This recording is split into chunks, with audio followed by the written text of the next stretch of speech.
Bismillahirrahmanirrahim. Assalamualaikum warahmatullahi wabarakatuh. Waalaikumsalam warahmatullahi wabarakatuh. Alhamdulillahirrahmanirrahim. Allahumma shalli ala Muhammad rabbi shrah li sadri wa yassir li amri wahlul 'uqdatam min lisani yafqahu qawli. Amma ba'du. Alhamdulillah, segala puji bagi Allah Rabb semesta alam. Ibu Bapak, hari ini Allah masih memberi kesempatan kita silaturahim untuk belajar, kemudian saling sharing tentang akidah akhlak. Nah, salawat serta salam semoga terlimpah curahkan kepada junjungan kita Nabi besar Muhammad Shallallahu Alaihi Wasallam, kepada keluarganya, saudaranya, umatnya, dan kita yang terus mempelajari agama ini, membela agama ini, mudah-mudahan termasuk yang Rasulullah beri syafaat yang manfaat. Baik ibu bapak, kakak-kakak semuanya, mudah-mudahan sehat semuanya di ruang rumahnya masing-masing.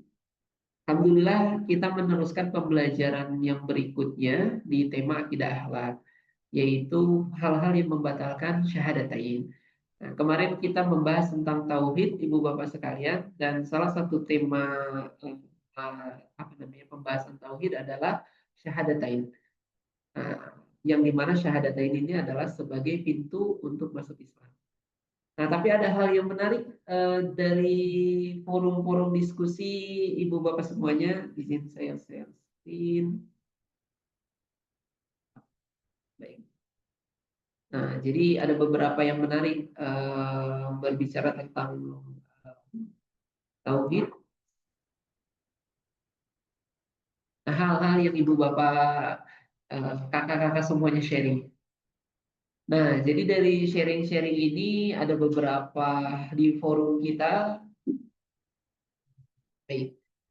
Nah, ada Kak Tasiru, Pak Peri, Kak Hilmi, Kak Yusuf, kemudian Bu Susanti yang coba diskusi dan yang lainnya. Nah, hari ini saya ingin flashback dulu pembelajaran kemarin Tauhid, Ibu Bapak semuanya. Ada satu hal yang menarik nih, Pak Peri memberikan informasi kepada kita bagaimana makna Tauhid dalam perspektif ulama modern. Jadi sebelum kita masuk ke syahadatain, nah ini sedikit saya bacakan hal yang di-sharing Pak Ferry, mudah-mudahan ini menjadi tambahan wasilah kita. Nah, kemarin kita sudah membahas ya di dalam video disampaikan bahwa makna dari tauhid, kemudian ditulis lagi Pak Ferry menyampaikan bahwa tauhid keyakinan bahwa hanya Allah yang esa dan tiada sekutu baginya. Nah, ternyata dalam perspektif ulama modern ini dituliskan beberapa tokoh. Jadi ada satu keywordnya kakak-kakak semuanya, ibu bapak semuanya, bahwa ternyata konsep tauhid ini tidak hanya terlek bahwa hanya ketuhanan saja secara teologis, keyakinan dalam hati saja, tapi ternyata bisa menjadi konsep hidup yang relevan. Dan ini ternyata ada ulama-ulama yang memiliki statement bagaimana konsep dari tauhid itu sendiri. Yang pertama Muhammad Abduh menyampaikan tauhid harus membebaskan manusia dari taklid kebodohan. Bahwa ternyata tauhid bukan hanya tadi mengesahkan Allah Subhanahu wa taala, makna dari mengesahkan Allah Subhanahu wa taala adalah tauhid juga membebaskan manusia dari taklid kebodohan. Bukan sekedar percaya kepada keesaan Allah, tapi juga menegaskan kemerdekaan berpikir, rasionalitas, dan penolakan terhadap fanatisme buta. Bahwa tidak boleh nih kita mengikuti sesuatu tanpa tahu maksud, tujuan, dan hal-hal yang kenapa sih kita melakukan itu. Memang sebagian ulama mengatakan taklid itu boleh ketika kita belum memiliki ilmunya. Tapi perspektif tauhid ini bahwa kita wajib untuk mempelajari tauhid agar memastikan bahwa ibadah kita itu bukan hanya rutinitas atau ritual saja, tapi memang penghambaan kepada Allah Subhanahu wa taala. Nah, kemudian Rashida Nida menyampaikan tauhid harus menjadi dasar pembaharuan sosial dan politik. Gitu. Jadi ternyata di era modern tauhid ini bisa dijadikan dasar pembaharuan sosial dan politik. Syekh Qutb menyampaikan tauhid adalah konsep perlawanan terhadap jahiliyah modern. Nah, jahiliyah modern itu nanti beberapa akan kita bahas di tema pembelajaran kita, berbicara hal-hal yang membatalkan syahadatain. Kemudian dari Fadlur menyampaikan tauhid adalah inti moral dan etika Islam. Selanjutnya Muhammad Iqbal menyampaikan tauhid adalah fondasi kepribadian manusia yang dinamis. Ini adalah sharean dari Pak Ferry berbicara tentang tauhid itu ternyata bukan hanya tentang apa namanya teologis, tapi juga ternyata konsep hidup yang modern gitu. Baik Ibu Bapak sekalian, izin melanjutkan pembahasan perkuliahan selanjutnya. Nanti insya Allah kita sambung lagi untuk hal-hal seperti materi kita hari ini adalah hal-hal yang membatalkan syahadatain. Tentu kemarin kita pelajari bahwa tauhid adalah mengesahkan Allah Subhanahu wa taala. Landasan dari amal, masih ingat ya Ibu Bapak, landasan amal adalah iman dan juga Islam. Iman dan juga Islam. Jadi kalau misalnya kita berbuat amal, melakukan ini, melakukan itu tanpa dilandasi iman dan juga amal, kemarin di dalam slide disampaikan bahwa apa yang kita kerjakan itu kan bagaikan debu yang ditiup berterbangan. Hari ini Ibu Bapak semuanya, alhamdulillah saya sudah mengajarkan anak-anak TPA, kemudian mengajarkan ini, mengajarkan itu, bekerja itu, gitu. Tapi ternyata yang kita lakukan ini tidak didasari dengan Islam dan juga iman. Gitu. Ternyata tidak bahwa saya mengajarkan ini, mengajarkan itu, melakukan ini, melakukan itu karena saya ingin dikenal oleh orang banyak. Karena saya ingin butuh validasi, butuh pengakuan orang lain gitu. Jadi yang saya lakukan bukan semata-mata karena iman, bukan semata-mata karena Allah Subhanahu wa taala, keyakinan kepada Allah Subhanahu wa taala, maka Allah menyampaikan amalan itu seperti debu yang berterbangan. Makanya hari ini Ibu Bapak alhamdulillah kita belajar mengenal konsep tauhid bahwa landasan amal adalah iman dan Islam yang membuat kita ternyata amal yang kita lakukan itu apa namanya ibu mungkin menjaga anak yang sakit, mengajarkan anaknya belajar, kakak bekerja di di pekerjaannya, kemudian ada khidmat di sebuah lembaganya. Ternyata amal itu yang kita kerjakan bisa menjadi manfaat untuk kita dan itu bisa menjadi tabungan akhirat. Syaratnya apa? Syaratnya dua tadi, yaitu Islam dan juga iman. Nah, Islam, Ibu Bapak semua, kemarin kita bahas bahwa pintu masuk Islam adalah syahadatain. Kemarin kita bahas juga pintu masuk Islam adalah dua kalimat syahadat. Syahadatain. Saya ulang ke belakang bahwa pertama Islam, yang kedua iman. Syahadat Islam kita semua orang Islam. Insya Allah kita semua orang Islam, Ibu Bapak semua. Oh berarti syarat amal itu kita sudah dapatin, yaitu Islam. Nah kemudian yang kedua iman. Apa maksud dari iman? Maksud dari iman, Ibu Bapak sekalian adalah bahwa kita mengikut sertakan setiap aktivitas kita diniatkan, diyakini karena Allah Subhanahu wa taala. Kenapa sih Ibu Bapak ketika bangun tidur ada doanya? Kenapa sih ketika makan ada doanya?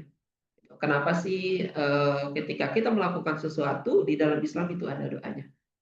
Kenapa? Karena ingin memastikan bahwa setiap amalan yang kita lakukan melibatkan Allah. Jadi kalau misalnya yang semua yang kita lakukan melibatkan Allah, kita mendapatkan kebahagiaan di dunia, gitu. Karena amal yang kita kerjakan, dan kita pun mendapatkan pahala yang nanti itu menjadi bekal kita di akhirat.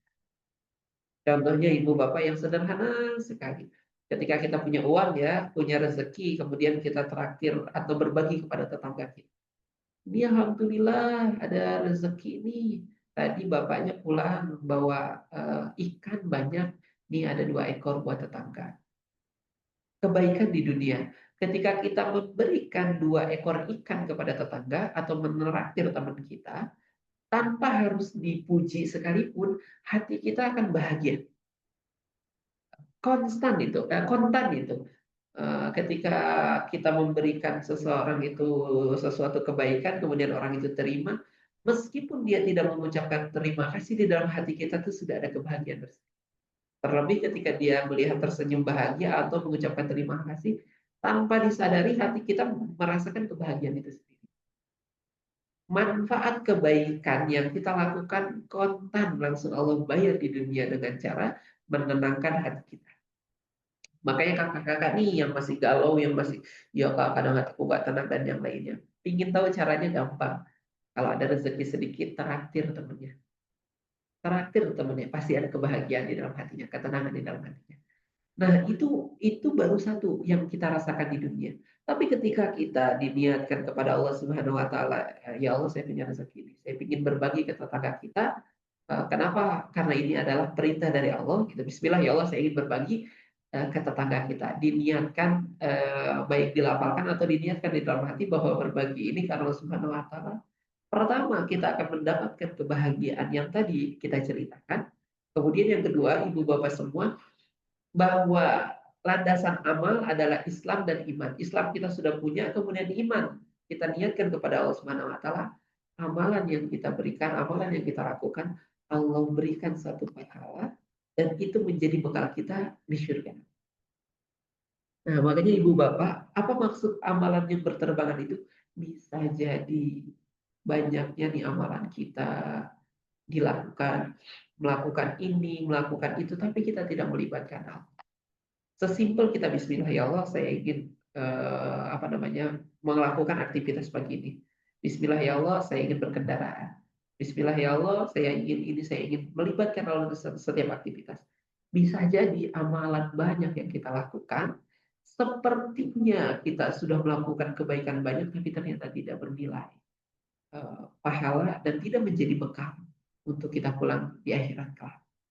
Nah inilah Ibu Bapak, ini konsep ini menyadarkan kepada kita bahwa ternyata makna dari tauhid mengesahkan Allah itu menjadikan amal yang kita lakukan di dunia bermanfaat atau menjadi bekal kita di akhirat dengan melibatkan Allah.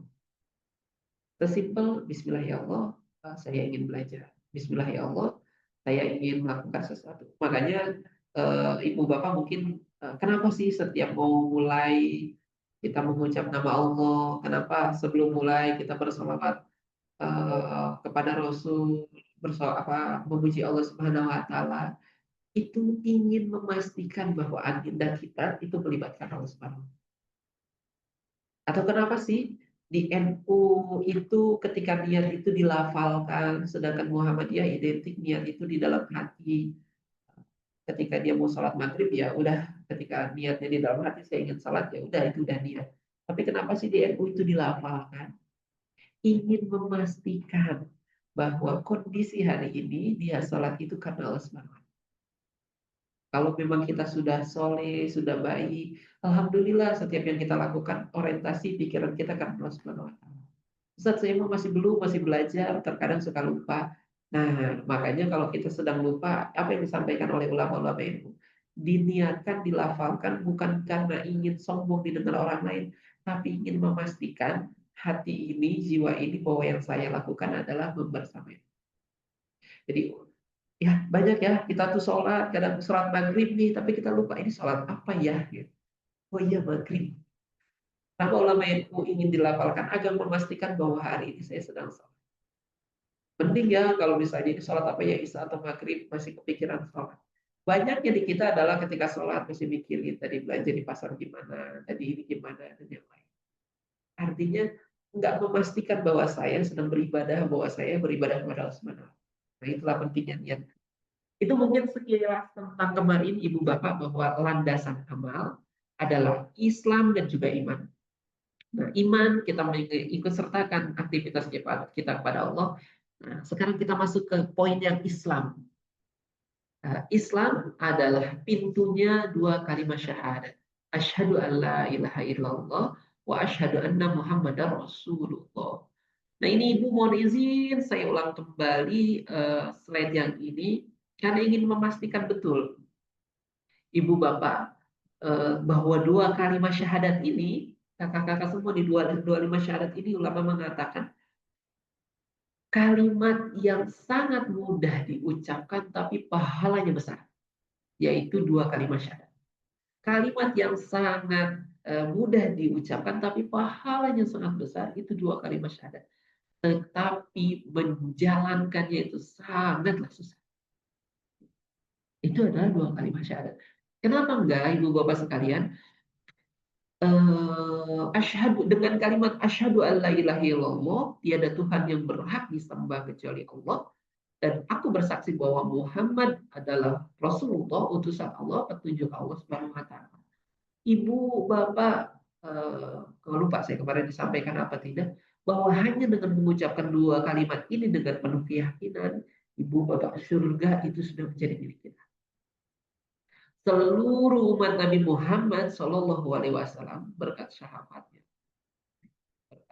Rasulullah SAW, seluruh umat Nabi Muhammad SAW itu pasti masuk surga.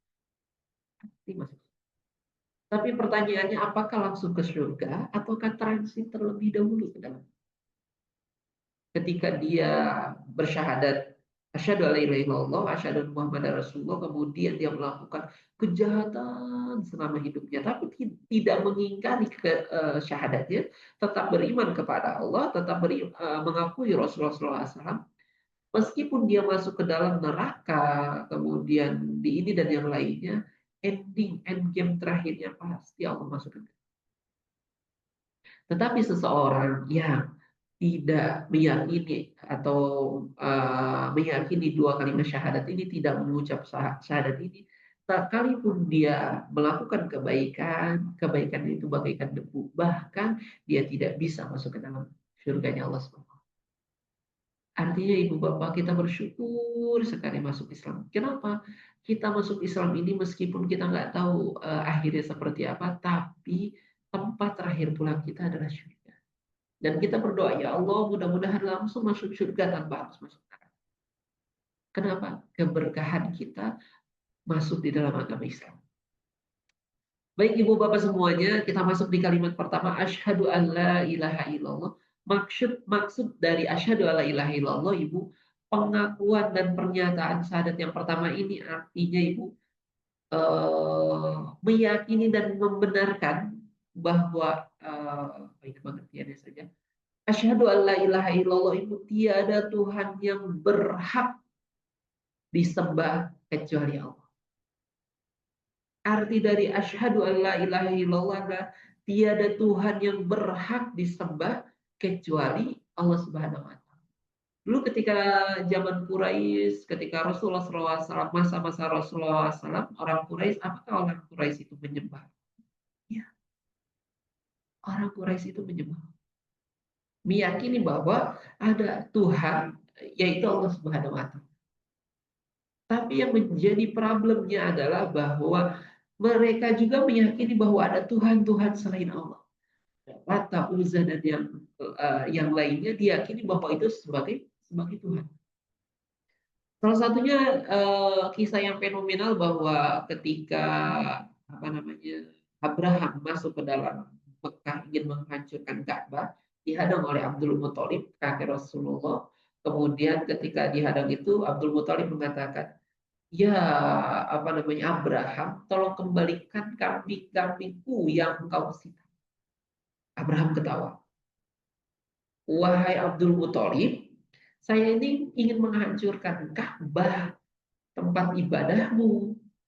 Kenapa kamu menghancurkan kambing-kambingmu, bukannya Ka'bah? Kata Abdul Muthalib, ya Abraham, kambing-kambing itu milik saya dan saya wajib berhak untuk melindunginya. Sedangkan Ka'bah itu Baitullah, rumahnya Allah, pasti dia sendiri, Allah sendiri yang akan melindungi rumahnya.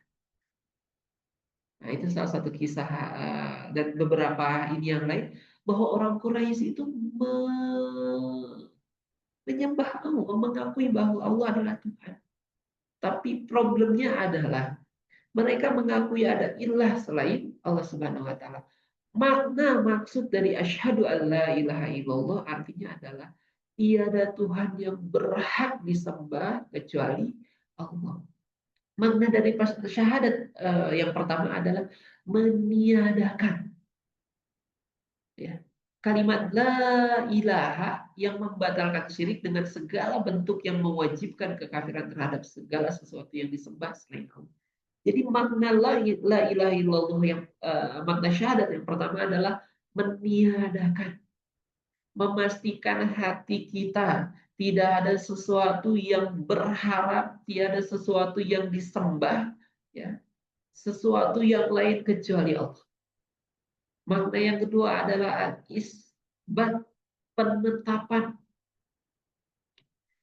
Jadi peniadaan dan penetapan ini menjadi satu. Makna la ilaha illallah, tiada Tuhan, tiada ilah, tiada sesuatu yang bergantung, tiada sesuatu yang disembah, dihormati, mohon maaf, disembah, kemudian ditakuti, kemudian hal-hal yang lain kecuali Allah Subhanahu wa.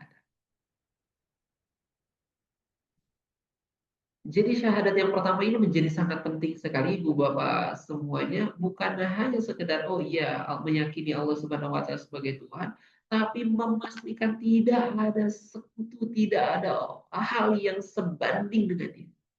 Makanya ada yang bilang bahwa ketika kita tunduk kepada pemimpin negeri, misalnya presiden, tunduk, patuh, sujud, mengikuti segalanya seperti yang dilakukan oleh Firaun, maka kita tidak boleh tunduk dan patuh kepada Togut di dalam kisahnya Firaun, Ibu dan Bapak sekalian. Ini adalah maksud dari syahadat pertama. Tidak ada yang menyekutukan Allah Subhanahu wa taala, tidak ada yang menandingi Allah Subhanahu wa taala, tidak ada suatu ilah yang kita yakini, bahkan berpikir yakin pun sudah tidak boleh. Artinya ketika kita yakin Allah Subhanahu wa taala Maha Kuasa, tetapi ada adidaya negeri Cina yang kuat yang bisa merubah melantahkan Indonesia, negara dan yang lainnya, itu tidak boleh ada di dalam pikiran kita. Bahwa tidak ada zat yang mampu merubah sebuah takdir kecuali Allah Subhanahu wa taala. Itu adalah maksud dari asyhadu an la ilaha. Jadi poinnya adalah bukan hanya mengisbatkan Allah sebagai Tuhan, tapi meniadakan yang lain.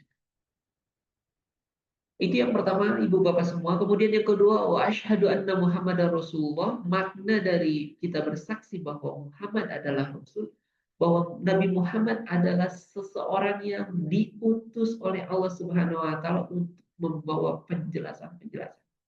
Yang dimana maksudnya adalah artinya kita siap untuk mengikuti apa-apa yang dibawa oleh Rasulullah SAW. Artinya kita siap mengorbankan kemauan, mengorbankan diri kita untuk menuju apa-apa yang dianjurkan oleh Nabi Muhammad SAW. Saya mau orangnya introvert, saya mau orangnya tertutup, tidak mau, saya senang di rumah aja seharian, nggak keluar-keluar seminggu, 2 minggu, makan GoFood dan yang lainnya. Di dalam konsep Islam tidak mau. Kenapa? Rasulullah mengajarkan kepada kita bahwa kita harus nimais, senyum, sapa, salam sopan santun kepada semua. Bahwa kita adalah makhluk sosial, bahwa konsep di dalam Islam kita memiliki tetangga 40 rumah yang memastikan bahwa 40 rumah ini harus baik-baik saja. Makanya seintrovert-introvertnya diri kita bahwa kita harus keluar seperti apa yang Rasulullah SAW ajarkan. Makanya makna kalimat asyhadu alla wa asyhadu anna Muhammadar Rasulullah ingin memastikan bahwa bukan hanya mempercayai bahwa Rasul adalah Nabi Muhammad adalah Rasulullah, tapi kita juga mengikuti apa-apa yang dibawa dan diajarkan oleh Rasul. Nah inilah Ibu Bapak bahwa dua kalimat syahadat ini mudah, tapi pahalanya besar yaitu surga, tetapi menjalankannya itu amat sangat dahsyat, amat sangat berat. Makanya hari ini kita dalam satu pelajaran ini, kita bagaimana caranya untuk menjaga syahadat ini, jangan sampai ternodai, jangan sampai syahadat ini batal dan akhirnya kita keluar atau murtad dari Islam. Kenapa Ibu Bapak semuanya? Syahadat tauhid adalah landasan akidah Islam. Dengan mengakui syahadat berarti kita jadi muslim. Ya. Dan ketika kita mengingkarinya berarti kita jadi musyrik atau keluar dari Islam. Jadi tidak wah saya mah apa namanya orang Islam, tapi saya mengakui Rasulullah, tapi beberapa ajaran Rasul saya terima, sebagian enggak bisa, tidak bisa. Bahwa ketika kita meyakininya maka kita Muslim, ketika kita tidak meyakini berarti kita Muslim atau murtad keluar dari Islam. Ya. Rasulullah bersabda, aku diperintahkan untuk memerangi manusia hingga mereka bersaksi bahwa tiada Tuhan selain Allah dan Nabi Muhammad adalah utusan. Baik Ibu Bapak, itu sedikit penguatan. Mohon izin di awal saya ingin mungkin meng-highlight lagi dengan dua kalimat syahadat ini karena ini adalah inti dari pembahasan kita ke depan. Baik, selanjutnya ada 10 pembatalan keislaman. Nah, hari ini kita akan mempelajari hal-hal yang membatalkan atau hal-hal yang membuat syahadat kita menjadi rapuh, yang mudah-mudahan jangan sampai akhirnya batal atau keluar dari Islam. Yang pertama syirik. Ibu Bapak semuanya, hal yang membatalkan syahadat ini yang pertama adalah syirik. Secara bahasa, syirik musyarakah artinya bercampur dua kepemilikan. Ada sesuatu untuk dua orang atau lebih secara zat atau nilainya. Secara terminologi, syirik menjadikan menjadikan bagi Allah tandingan atau sekutu. Itu secara artinya meyakini ada zat yang bisa mengatur diri kita, itu namanya syirik. Meyakini bahwa ada zat dukun yang bisa menyembuhkan orang, ya. Menyembuhkan itu adalah hak progresif Allah Subhanahu wa taala. Memberi hidayah adalah haknya Allah Subhanahu wa taala. Kalau misalnya ada kita berpikiran itu tuh ustadz itu bisa memberi hidayah, sesungguhnya kita sudah masuk di dalam kategori untuk tuh orang itu bisa menyembuhkan orang mati, menghidupkan orang mati, ini dan yang lain. Sesungguhnya ketika kita memiliki pemikiran itu, kita sudah masuk ke dalam syirik, menyekutukan Allah, membuat tandingan selain Allah. Ini Ibu Bapak sekalian, apa namanya, hal yang membatalkan syahadatain yang pertama. Bentuk-bentuk syirik ini banyak Ibu Bapak sekalian. Di dalam Al-Quran dijelaskan menyembah patung berhala secara terang-terangan bahwa ini adalah Tuhan, itu sudah jelas-jelas syirik, ya. Menjadikan tandingan bagi Allah Subhanahu wa taala, ya, definisi syirik. Syirik bentuk yang sering pertama menyembah patung berhala, menyembah matahari. Ya, kalau kita melihat matahari ini sesuatu zat apa? Matahari ini makhluk yang hidup sendiri, dia bukan ciptaan Allah, dia berdiri sendiri. Nah, sesungguhnya kita sudah masuk ke dalam bab syirik. Gitu. Menyembah malaikat, menyembah jin. Ya, kalau misalnya ada oh ya apa syaratnya kita harus gini segalanya, itu adalah masuk dalam syirik. Menyembah para nabi. Ibu bapak menyembah para nabi bahwa Nabi Muhammad spesialisasikan Nabi Muhammad SAW di atas Allah Subhanahu Wa Taala itu. Bahkan di dalam satu ayat Al-Quran Allah menegur Nabi Muhammad SAW, kalimatnya seperti apa ya? Lupa. Tapi kalimatnya adalah bahwa wahai Muhammad jangan mengatakan bahwa mereka beriman karenamu, tapi katakanlah aslamna, mereka menjadi Islam karenamu. Artinya Ibu Bapak semuanya, simpelnya adalah bahwa kita ini nggak bisa memberikan hidayah. Kita ini hanya memberi jalan untuk orang mendapatkan hidayah. Jadi ketika kita, oh saya menyembah Nabi, apa namanya, Nabi Allah Subhanahu Wa Taala, itu tidak boleh. Bahkan di dalam satu kisah, Ibu Bapak masih ingat mungkin ketika Rasulullah SAW meninggal, Umar bin Khattab histeris, enggak, Rasulullah enggak bakal meninggal, Rasulullah akan hidup bersama kita. Kemudian Abu Bakar berdiri membacakan ayat Allah, barang siapa yang menyembah Nabi Muhammad, sungguh Nabi Muhammad itu akan meninggal. Dan barang siapa yang menyembah Allah, Allah itu akan kekal selamanya. Nah, maka kita menghormati nabi-nabi Allah Subhanahu wa taala, kita mengikuti, mencintai Rasulullah SAW, memastikan bahwa mencintai Rasul karena Allah Subhanahu wa taala. Jadi cukup meyakini bahwa Rasul adalah utusan Allah Subhanahu wa taala, kecintaan kita kepada Rasulullah SAW karena seperti cintanya Rasulullah kepada kita. Tapi tidak menyembahnya, kemudian hal-hal yang lainnya. Kemudian menyembah rahib, menyembah pendeta, menyembah ustadz dan yang lainnya, ibu bapak itu termasuk bentuk syirik. Seperti halnya tadi pada Nabi dan Rasul, kita mendengarkan hujangan dari guru kita kepada asatidz kita. Tapi ketika kita menyembah, apa namanya, mengagungkan secara berlebihan, nah itu bisa masuk ke dalam menyembah togut. Ya, togut ini diartikan sebagai penguasa atau hal-hal yang lainnya yang sejenisnya gitu. Nah itu adalah makanya kita kenapa kita merah bendera kita sesuatu yang harus dijaga, ditinggikan, tapi bukan berarti harus disembah dan yang lainnya. Nah, itu adalah menyembah hawa nafsu, ya, mengikutinya hal yang berlebihan itu bisa berujung menjadi ibu bapak macam-macam sirik. Sirik menurut syariah ada dua, sirik azamah, sirik besar. Ya, yang tadi yang sudah disebutkan itu semuanya syirik besar. Menyembelih kurban atau nazar untuk selain Allah. Kalau misalnya apa namanya apa ya bernazar kepada selain Allah. Gitu. Misalnya sok demi apa? Gitu. Kalau misalnya saya akan seperti itu nazar selain Allah, nah itu syirik besar. Menyembelih kurban, misalnya hewan nih kurban. Saya ya bukan sunnahnya, wajib ketika kita menyembelih hewan itu mengucapkan lafaz Allah Subhanahu wa taala bismillahirrahmanirrahim. Baru motong kurban, motong kambing, motong sapi, motong ayam sekalipun wajib menyebut nama Allah Subhanahu wa taala.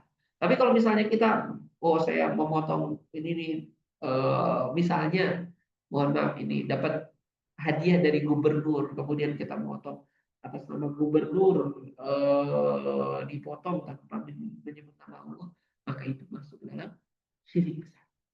Artinya penyembahan itu, ya, kurban, menyembelih kurban, menyembah persembahan kurban itu kepada selain Allah Subhanahu wa taala itu menjadi sebuah syirik. Takut kepada orang yang mati, ya, kepada jin, setan, bahwa mereka bisa membahayakan, membuat kita sakit, meminta kepada orang mati dan yang lainnya itu termasuk. Ya, ziarah kubur boleh nggak boleh? Ziarah kubur itu artinya kita mendoakan orang yang sudah meninggal. Satu. Kemudian yang kedua adalah berintrospeksi diri bahwa kita pun akan meninggal. Tapi ketika kita minta udah mati waktu itu orang apa namanya mudah-mudahan ada kabar apa namanya doain saya dan yang lainnya itu tidak boleh. Ibu bapak itu termasuk dalam syirik. Yang selanjutnya syirik asgor, syirik kecil, melibatkan selain Allah bersama Allah dalam banyak urusan. Nah, maksudnya apa melibatkan selain Allah nih? Di forum diskusi kemarin, Ustaz, bagaimana misalnya kita meyakini bahwa saya sakit, saya ke dokter, kemudian saya sembuh karena dokter. Ibu bapak, ini saya juga masih terus belajar. Mudah-mudahan jangan sampai masuk ke paradigma itu bahwa syirik asgor, syirik kecil ini melibatkan selain Allah dalam bersama. Ya, kita yakini bahwa ikhtiar kita ke dokter adalah jalan untuk sembuh. Adapun kesembuhan itu hanya dari Allah SWT. Jadi jangan sampai ini nih gara-gara ke dokter ini nih akhirnya jadi sembuh. Nah, ibu bapak hati-hati. Bisa-bisa kita masuk ke dalam syirik kecil. Bisa-bisa kita masuk ke dalam syirik kecil. Atau kalau bukan gara-gara bapak ini nih, wah saya nggak bakalan hidup nih di sini. Nah, terkadang kita suka bercanda gitu ya. Ucap kalimat-kalimat hati-hati, hati-hati bisa masuk ke dalam syirik kecil. Nah ini memang sangat sangat ini ibu bapak ya, eh, beriris bukan beririsan ya dalam tanda. Terkadang kita banyak melakukan sesuatu tapi ternyata beririsan dengan syirik-syirik kecil. Makanya sebentar ada satu lagi di sini nih. Makanya Rasulullah dalam hadisnya itu, ya Allah, kami berlindung kepadamu dari melakukan kesyirikan sesuatu yang kami ketahui dan meminta ampun kepadamu dari apa yang tidak ketahui. Jadi dalam syaratnya, ya Allah, kami berlindung kepadamu dari melakukan syirik yang kami ketahui dan sesuatu yang kami tidak ketahui, dan sesuatu yang kami tidak ketahui, dan meminta ampun kepadamu dari apa yang tidak kami ketahui. Ya kayak tadi tuh terkadang, yuk kita ke dokter ini yuk, apa namanya, kemudian kalau ke dokter ini mas sembuh dan yang lainnya. Kita nggak maksud untuk mendoakan Allah Subhanahu Wa Taala, tapi terkadang hal-hal itu masuk ke dalam kategori yang syirik kecil tadi. Nah, makanya di dalamnya Rasulullah sekalipun berdoa, ya Allah, kami memohon ampun dari syirik yang kami ketahui dan syirik tidak ketahui, kami berlindung dari syirik itu dan kami memohon ampun dari syirik yang kami tidak ketahui. Kenapa? Karena syirik itu, syirik yang ada pada diri kalian lebih samar dari seekor semut hitam. Sangat samar sangat. Nah, ini ibu yang pertama, ibu bapak, kakak-kakak semua yang pertama, yang membatalkan syahadatain adalah syirik, terutama syirik syirik besar. Syirik kecil bagaimana, Sah? Syirik kecil seperti disampaikan doanya Rasulullah SAW. Ya Allah, kami meminta ampun dari dari syirik yang hal-hal kesyirikan yang tidak kami ketahui. Karena ya sangat susah sekali. Selanjutnya, yang pertama syirik, yang kedua orang yang membuat perantara di antara dirinya dengan Allah, yang kepada perantara itu dia berdoa atau meminta syafaat serta bertawakal kepadanya. Ini ibu bapak sekalian, mungkin maksud dari kalimat ini adalah bagaimana,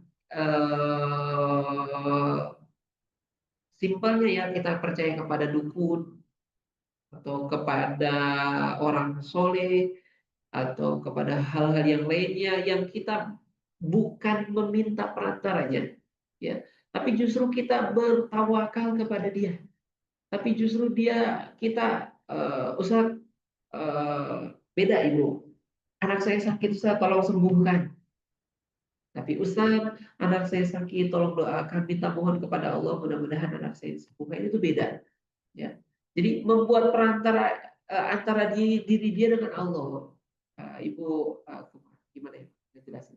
Intinya, Ibu Bapak, kita memohon syafaat kepada orang lain, bukan kepada Allah Subhanahu. Mendoakan.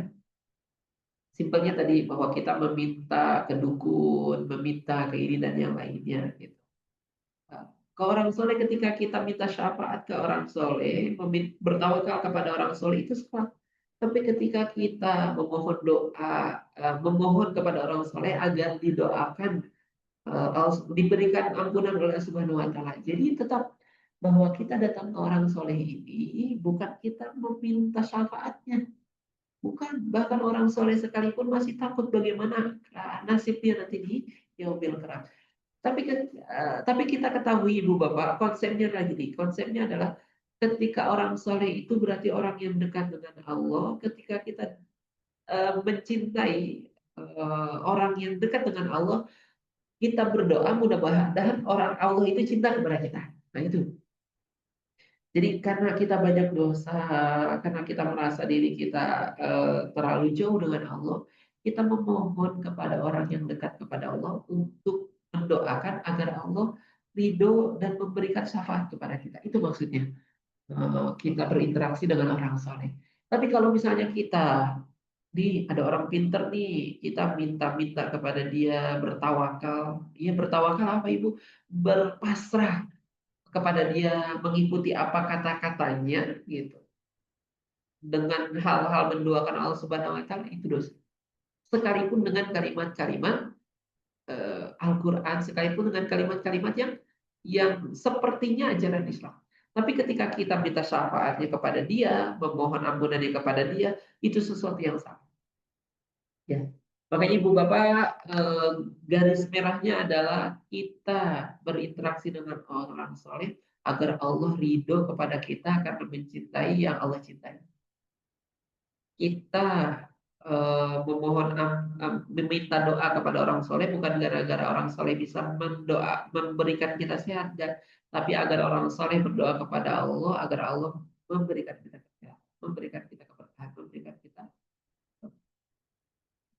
kemudahan di dalam hidup. Itu bukan kita bertawakal, bukan kita meminta syafaatnya. Orang soleh nggak bisa memberi syafaat, tapi Allah Subhanahu Wa Taala yang bisa memberi syafaat dan juga keberkahan. Hanya perantaranya saja itu. Jadi kalau kita meminta syafaat, bertawakal kepada dia, itu hal yang membatalkan syahadat. Memang beda tipis, tapi terlihat jelas sebenarnya. Ya, Ibu Bapak. Kalau nanti sampai kelima nanti kita diskusi terlebih dahulu. Yang ketiga, tidak mengkafirkan orang musyrik atau ragu terhadap kekafiran mereka atau membenarkan ideologi mereka. Nah ini Ibu Bapak semuanya. Yang ketiga adalah tidak mengkafirkan. Artinya ya hari ini nih contoh sesimpelnya Ibu Bapak perang salib atau Palestina deh sekarang gitu. Bahwasanya orang Yahudi kemudian apa namanya perang membunuh saudara-saudara kita Muslim. Saya nggak lihat yang non Muslimnya deh, saya ngelihat yang Muslimnya aja membunuh yang Muslim, melakukan kebiadaban dan yang lainnya. Terus kita kita berkata gini, itu mah apa namanya? Eh, itu mah perang saudara aja, itu mah perebatan lahan aja kayak kita waktu itu rebutan ini dan yang lainnya. Ibu hati-hati. Ibu Bapak hati-hati ketika kita tidak mengkafirkan orang yang benar-benar kafir, itu kita bisa membatalkan syahadat. Artinya justru kita ngebelain orang kafir, tidak iya, tidak mengkafirkan orang kafir gitu. Ya udah itu orang biasa aja dan yang lainnya ya udah kita ngikut-ngikut aja dan yang lain itu bisa membatalkan syahadat. Itu bisa membatalkan syahadat kita. Artinya ketika memang sudah kafir, sudah jelas-jelas dia menghancurkan Islam, maka kita itu benar gitu menghancurkan Islam. Jangan sampai justru kita ragu nih, enggak ya mah atau membenarkan ideologinya gitu. Oh ya iyalah wajar orang yang banyak duit maka dia bisa yang menang mengambil seluruhnya. Islam aja yang lemah gitu. Ketika kita membenarkan ideologinya, mazhabnya, maka itu bisa membatalkan syahadat. Nah makanya hati-hati ibu bapak semuanya bahwa kita nggak boleh ini apa namanya, ini orang kafir, ini kayak gini dan segalanya kita setuju, nggak apa-apa. Meskipun di dalam Islam ya wajar dia terbantai dan yang lainnya, hati-hati. Ketika kita mengikuti atau membenarkan ideologinya, itu bisa membatalkan syahadat. Yang keempat, orang yang meyakini bahwa selain petunjuk Nabi Muhammad lebih sempurna dari petunjuk ini. Ekonomi Islam itu nggak baik, ya baik ini nih liberal apa atau ini nih komunis atau moderat dan yang lainnya. Kenapa sistem ini lebih baik dibandingkan sistem yang dibawa Rasulullah? Hati-hati ibu bapak semuanya, itu bisa membatalkan syahadat kita. Barang siapa mencari agama selain dinul Islam maka sekali lagi tidaklah akan diterima darinya dan di akhirat termasuk orang-orang yang ya ketika ada Rasulullah SAW Islam memiliki konsep hidup seperti ini dan yang lainnya, kemudian kita lebih percaya tidak meyakini atau meyakini ada petunjuk yang lebih baik dibandingkan apa yang dibawa oleh Nabi Muhammad SAW. Jadi, itu bisa apa namanya ini Islam. Katakan misalnya, Ibu mohon maaf saya bukan apa namanya pro ataupun tidak gitu bahwa apa namanya tidak usah deh nanti biar sensitif gitu Kalau bahas mohon izin gitu, misalnya poligami lah gitu didikannya. Boleh ibu bapak, saya tidak mau poligami cara seperti ini. Tidak apa-apa. Tapi ketika kita mengingkari poligami itu sendiri, gitu, nah ini bisa apa namanya? Enggak, poligami itu adalah ajaran yang salah, sesat dan yang lainnya. Ketika kita justru membuat seperti itu, hati-hati, itu bisa membatalkan syahadat. Kalau kita tidak mau poligami ya sudah, tapi mengingkari konsep poligami itu sendiri itu bisa merubah atau membatalkan syahadat. Yang ketiga, membenci sebagian atau seluruh ajaran yang dibawa oleh Rasulullah SAW. Itu contohnya sebenarnya yang lebih pas di sini di masalah poligami tadi sebenarnya yang paling pas itu di sini. Artinya, kalaupun kita tidak mampu untuk mengikuti ajaran yang dibawa oleh Rasulullah, tapi jangan sampai kita mengingkarinya. Nggak benar nih Islam, sholat masa 5 waktu, kita kan freedom. Gitu. Kita apa namanya, eh, saya berbuat baik aja. Kalau sholat saya enggak, menurut saya enggak ada manfaatnya dan yang lainnya. Hati-hati, itu bisa membatalkan syahadat.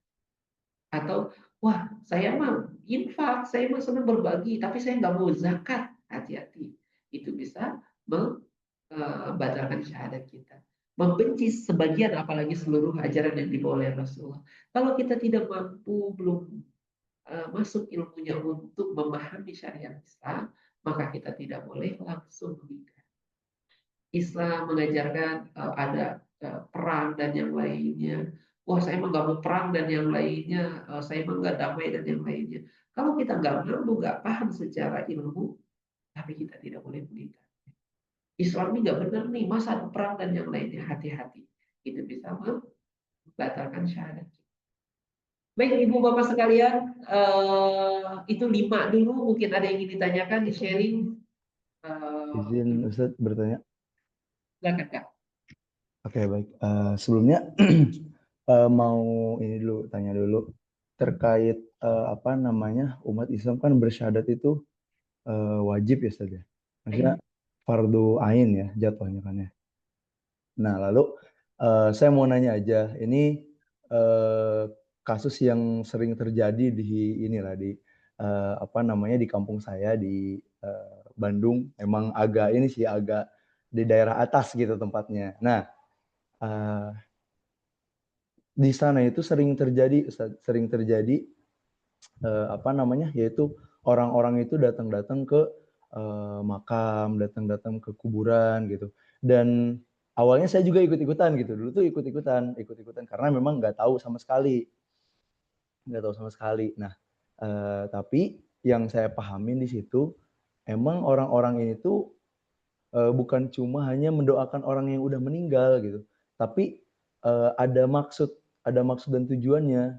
Contohnya kayak waktu itu yang saya pernah dengar gitu kan, doa-doa dari yang memimpin halakohnya tersebut itu, dia bilang begini, silahkan bila ada yang mau jadi dewan, ada yang mau jadi lurah, silahkan apa namanya dihaturkan lah hajatnya diucapkan kayak gitu. Saya nangkepnya di situ kalau ya mungkin itu salah satu syirik yang bahkan syirik yang besar. Nah, yang jadi pertanyaan saya, kita nih bagi orang-orang yang udah tahu, itu punya kewajiban nggak untuk apa namanya memberitahukan juga sama mereka. Itu yang pertama. Yang kedua, lalu jika misalkan mereka menolak kita, misalkan kita udah nyampein itu tuh nggak boleh, itu tuh syirik, kamu jangan ngelakuin itu, terus mereka nyangkal, apaan sih nggak kok begitu juga orangnya udah bener. Nah, apa yang harus saya lakukan? Itu 2 pertanyaan tadi. Silakan, mohon arahannya. Mas Faza.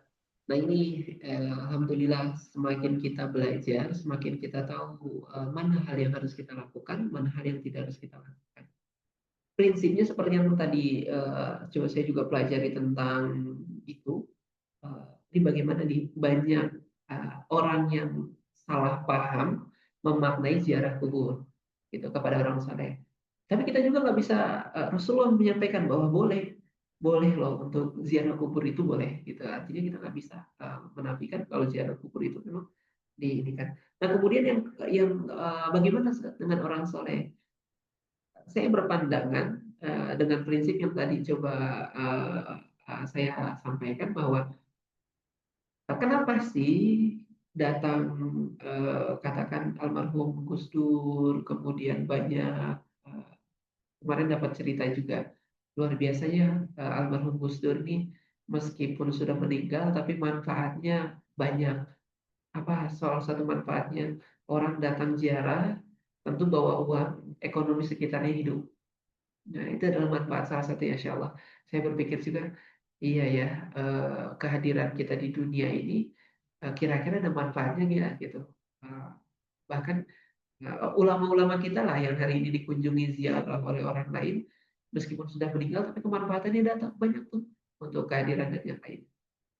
Terus bagi kita bagaimana? Bagi kita yang sudah paham prinsipnya tadi bahwa kita datang ke sana kemudian mendoakan ulama soleh tadi dan kita mudah-mudahan gini, ini ada orang soleh dicintai Allah, kita doakan dia mudah-mudahan Allah ridho ke kita.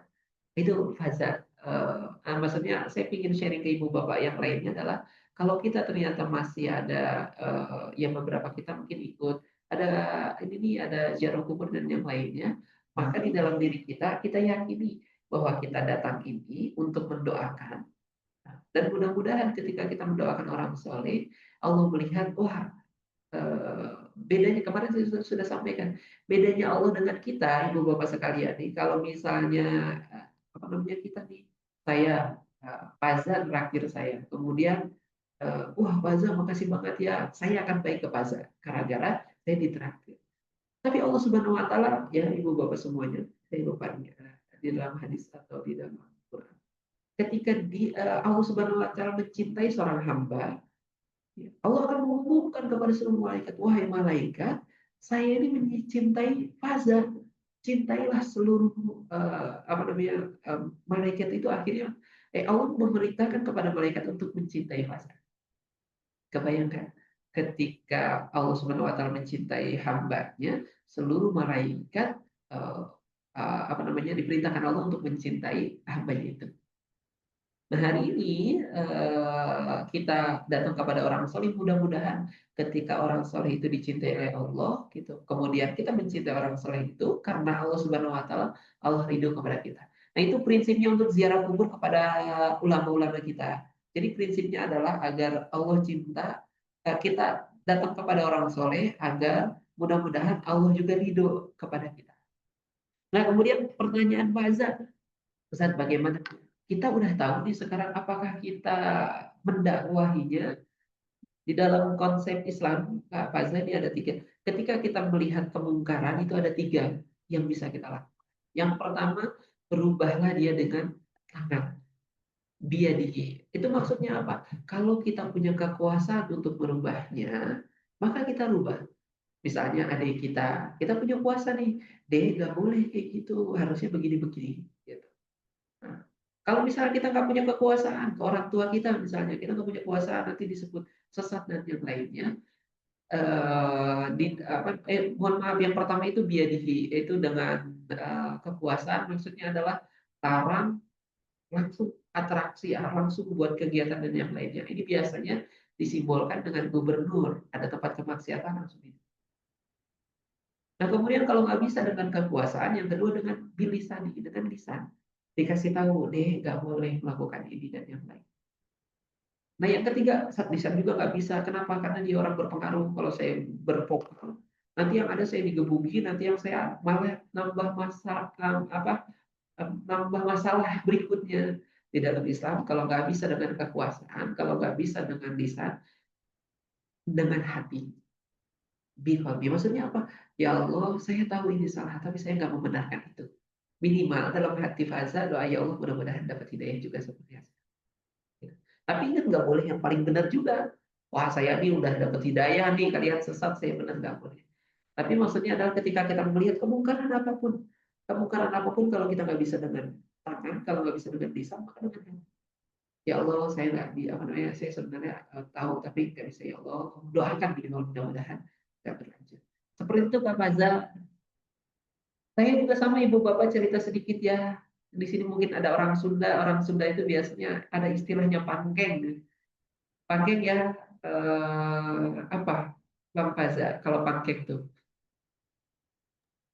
Waduh, Hmm, saya baru dengar, Ustaz. ini jadi ada satu tempat yang isinya itu nanti setiap mau lebaran itu biasa suka ada kopi, ada teh, ada pokoknya sesembahan, bahasanya tuh tukar hun gitu di di Oh iya iya iya. ya di Kando dan yang lainnya. Wah, alhamdulillah ibu masukin ke pesantren. Oh, bahwa yang seperti itu tidak boleh. Tapi kalau bilang bu nggak boleh nih kayak gini, ini musyrik, ini kafir. Kira-kira yang terjadi apa? Wah, sesat nih pesantrennya ini dan yang lainnya. Kamu baru belajar Islam sedikit, udah ini dan yang lainnya. Nggak boleh. Tapi pelan-pelan dulu gitu dalam hati. Nah, nggak boleh gitu. Dalam hati kan sebenarnya nggak boleh. Kemudian sudah mulai paham, ibu udah melihat kita, oh iya nih anak udah mulai belajar agama, pelan-pelan mah sebenarnya gini nggak boleh. Kalau mau mah kita doain aja ayah yang udah meninggal gitu.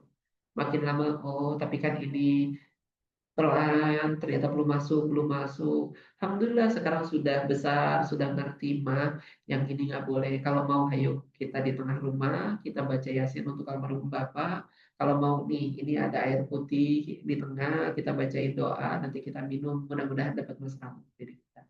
Gitu Kak Faza. Pertama hati dulu, kemudian yang kedua coba disampaikan tapi pelan, nggak bisa langsung, nggak boleh. Nah, yang ketiganya baru apa namanya? Yang ketiganya ketika kita udah punya kuat, ibu juga udah mendengarkan kita, kita rubah dibanding ini, yuk di tengah aja kita yasinan, kumpulin anaknya, kumpulin cucu-cucunya, kita doakan untuk almarhum bapak untuk akhiratnya. Alhamdulillah apa namanya berhasil gitu. Jadi justru jadi tempat yang indah. Anak cucunya pada kumpul, pada maghrib kita baca, sholat maghribnya bareng, sholat isanya bareng.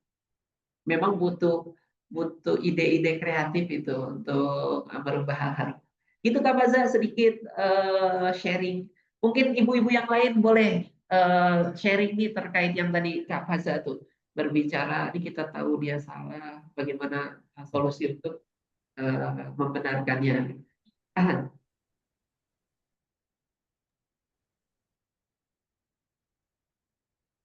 Assalamualaikum Ustadz. Waalaikumsalam, ya Ibu.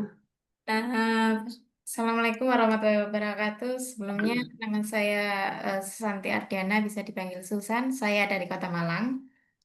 Nah, ini terkait apa? Terkait yang sama seperti yang dikatakan Mas Faza dan berhubung yang tadi Ustadz bilang soal apa ya? Kayak sesajen ya. Nah, itu relate untuk kehidupan saya dan keluarga kami, Ustaz. Mohon maaf karena background latar belakang keluarga agak lumayan jauh dari agama. Ayah saya lebih tepatnya lebih ke kejawen. Jadi eh, kalau soal ilmu Jawa, beliau fasihnya lah. Oh, nah itu lebih berat lagi, Boy. Nah, kalau dari ibu saya lebih ke apa? Madura juga apa? Dari mungkin dari orang tua lebih dahulu kalau soal sajian itu pekat banget. Nah, alhamdulillah saya baru hijrah 2 tahun terakhir, 3 tahun, 3 sampai 4 tahun terakhir ini. Nah, niatnya kalau untuk ini biasanya Ustadz, kalau malam Jumat ya, malam Jumat biasanya nyediain kayak makanan sama sama kopi gitu. Ya emang niatnya mendoakan, tapi kan kalau itu menurut apa pengetahuan saya yang minim itu masuk syirik. Nah, sudah mencoba untuk mengasih tahu, namun gimana ya Ustadz kalau sama orang tua? pasti bertolak belakang. Nah, ini sering terjadi, misalnya kayak, oh, saya dapat ilmu baru dari guru, atau dari mentor, mungkin terus dari apa namanya, dari sekolah dan lain-lain. Terus saya kasih tahu ke orang tua lebih tidak mau.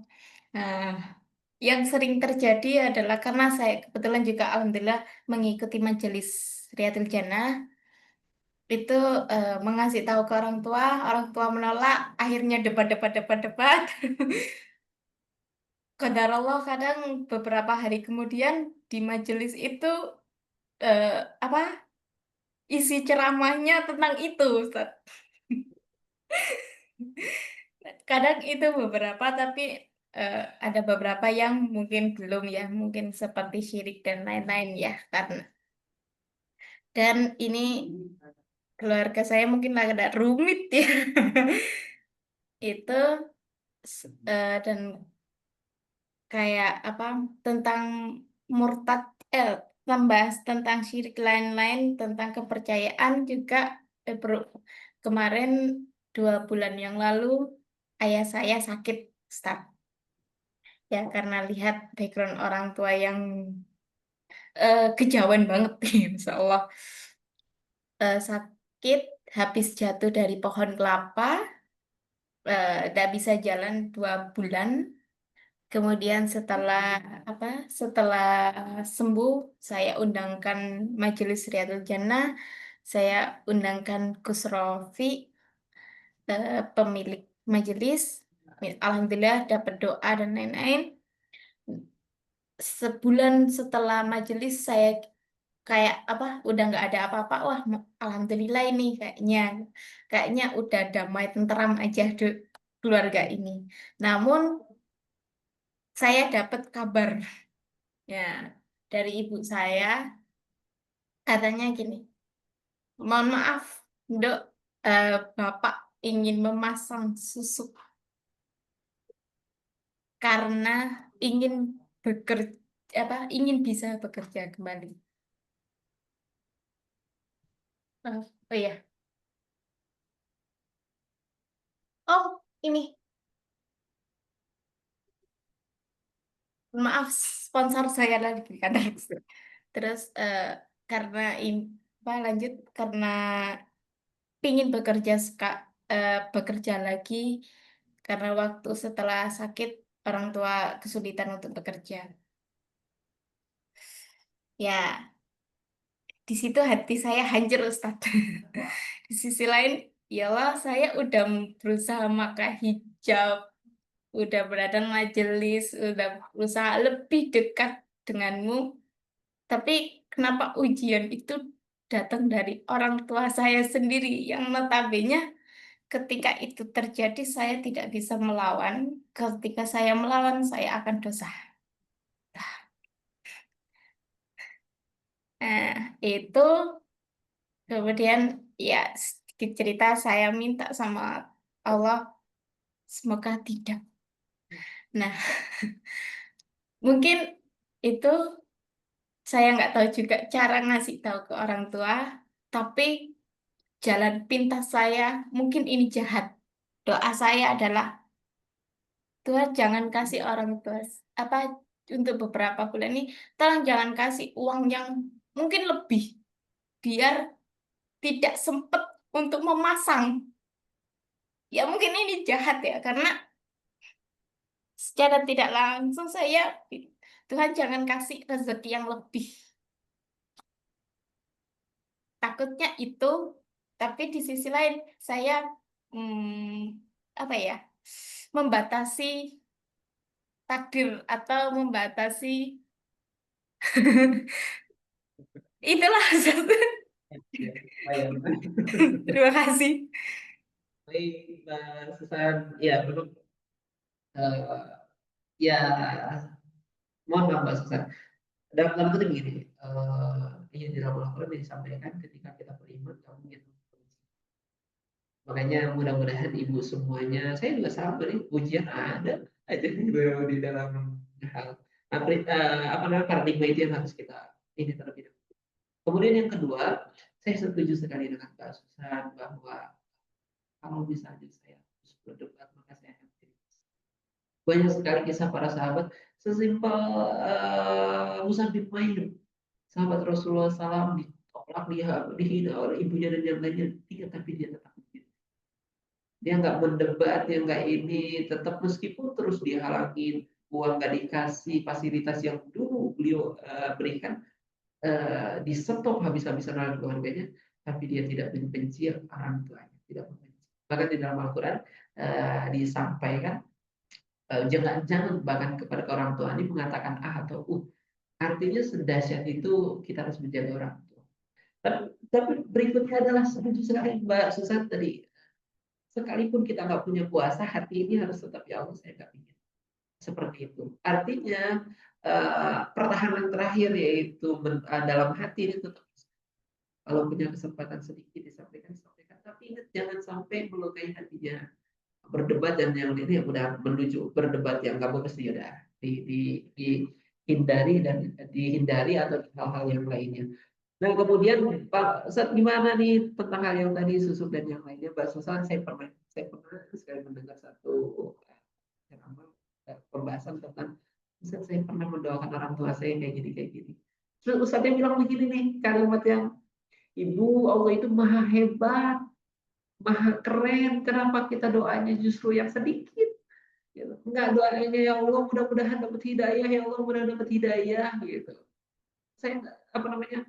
Gimana pun caranya dan yang lainnya, mudah-mudahan dapat ini itu dan yang lainnya. Kenapa yang sedikit atau bahkan yang susah? Yang baik sekalian. Maksudnya adalah Mbak Susan, ya Allah mudah-mudahan nggak terlalu jangan sampai dia masuk susuk, nggak usah dipersempit, tapi ditambahkan ya Allah mudah-mudahan dapat hidayah, dikasih rezeki, kemudian nggak kepikiran untuk pasang hal-hal yang lain. Ya Allah mudah-mudahan dapat rezeki hingga nggak kepikiran hal-hal yang susuk dan yang lainnya. Jadi sudah benar sekali didoakan sama Mbak Susan, tinggal ditambah. Gitu. Ya Allah tambahkan rezeki orang tua saya sampai dia lupa tanpa harus memasang ini itu tapi rezekinya banyak gitu. Kan dua-duanya enak tuh, satu sisi bahagia tapi satu sisi nanti Mbak Susan RPR lagi nggak pasang tapi kasihan orang tua saya. Tapi maksudnya adalah bukan berarti salah, adanya Mbak Susan nggak salah, diperlebar, diperluas lagi, mudah-mudahan. Saya juga belum tentu kenapa agak bisa bercerita, karena di posisi Mbak Susan saya pernah merasakan itu, masuk pesantren 1 tahun 2 tahun tapi keluarga masih kental sekali dengan itu, kan kita jadi dilema, kita baru belajar tapi melihat kondisinya, alhamdulillah nambah tahun meskipun panjang nggak instan dan yang lainnya. Ibu itu ibu bapak Mbak Susan terus didoakan. Tapi ada satu kalimat yang keren lagi nih, yang pernah saya dengar. Kalaupun ternyata ini sebenarnya untuk almarhum yang sudah meninggal, ibu bapak yang lainnya, beliau ceritanya begini. Saya tahu ayah saya memang tidak terlalu solih, mungkin banyak maksiatnya. Ibu saya pun bukan orang yang baik. Ibu saya pun bukan orang yang solihah banget, meskipun baik, tapi hanya standar lah ibu-ibu biasa. Makanya saya ingin menghafalkan Quran, mudah-mudahan itu menjadi syafaat untuk orang tua saya. Nah itu kata saya, aduh keren sekali kalimatnya. Ya meskipun saya sendiri masih belum bisa untuk menuju ke sana, tapi mudah-mudahan Mbak Susan, nanti Mbak Susan punya putra atau putri, hafal Quran ya, boleh bawa 7, ajak Uma, ajak Abah, ajak kakek, ajak nenek, mudah-mudahan bisa bawa. Itu si ikhtiar-ikhtiar kita saja untuk membahagiakan hati kita saja gitu. Karena kalau kita berpikir nggak bisa nih ini dan segalanya, ternyata Allah masih punya cara yang lain. Salah satunya doa anak yang solih itu terus meskipun orang tua. Kalau Mbak Susan, mohon maaf kalau misalnya belum bisa menjawab banget, Ibu Bapak sekalian, izin saya lanjutkan lagi, nanti kita sharing-sharing lagi sebagai ini 5:14 ya. Mudah-mudahan bisa dipercepat penjelasannya.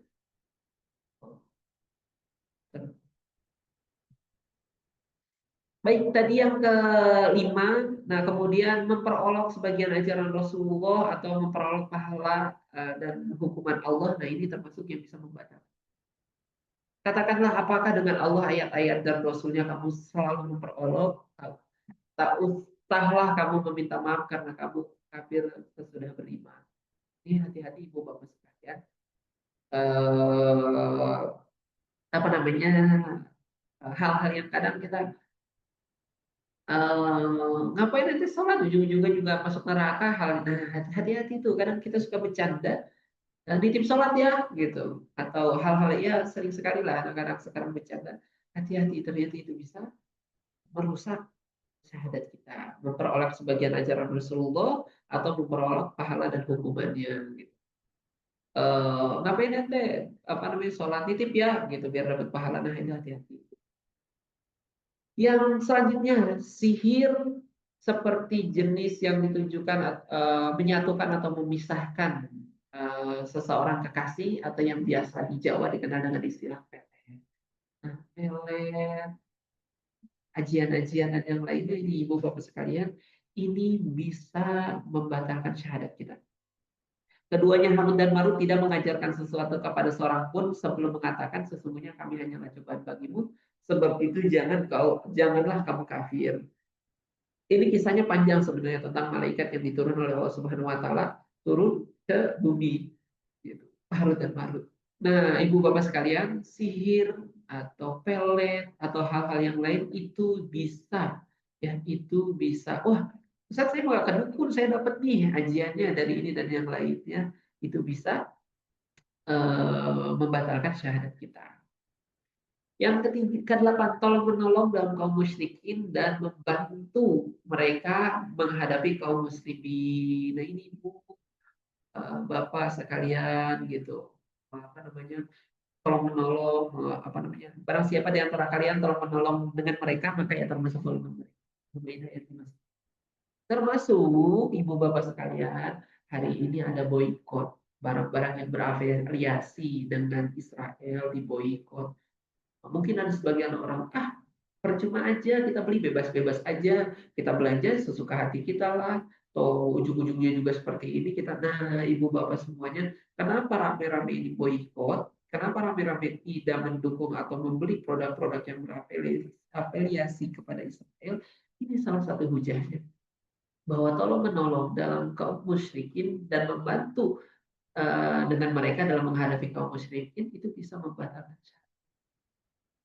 apa namanya kenapa kita apa namanya tidak membeli produk-produk yang pro Yahudi ingin memastikan bahwa kita tetap berada di barisan kaum muslimin bahwa kita tidak menolong untuk menghancurkan bahwa kita ingin menjaga syahadat kita bahwa kita ingin memastikan keberpihakan kita nah makanya sebisa mungkin sebisa mungkin coba ibu bapak kita perhatikan jangan sampai rutinitas atau ini kita justru membantu hal-hal yang sifatnya ini. Tapi Ustaz ada ini kayak gini, seorang Ustaz nih kayak gini, laku dinukum muhayyadin. Biarin orang itu, yang penting kita jangan. Ya. Tapi itu biarin orang lain, mah yang penting kita jangan. Karena menyuruh orang lain, menghalang orang lain, mengatur orang lain itu, tapi mengatur diri kita sendiri kita yang bisa. Ustaz, saya seperti ini, apa namanya? Tapi ternyata di kantor saya memang harus mewajibkan ini, itu dan yang lainnya yang itu berafiliasi banget kepada Israel. Bagaimana prinsipnya seperti tadi Kak Faza, prinsipnya seperti Bu Susan tadi. Kalau nggak bisa berubah dengan tangan, berubah dengan perkataan, maka pastikan ya Allah saya nggak ingin seperti ini, tapi saya nggak punya kekuasaan. Saya mengikuti bukan gara-gara saya pro, tapi ini hanya sejatinya dalam hati saya tidak menginginkan itu menafikan di dalam hati kita.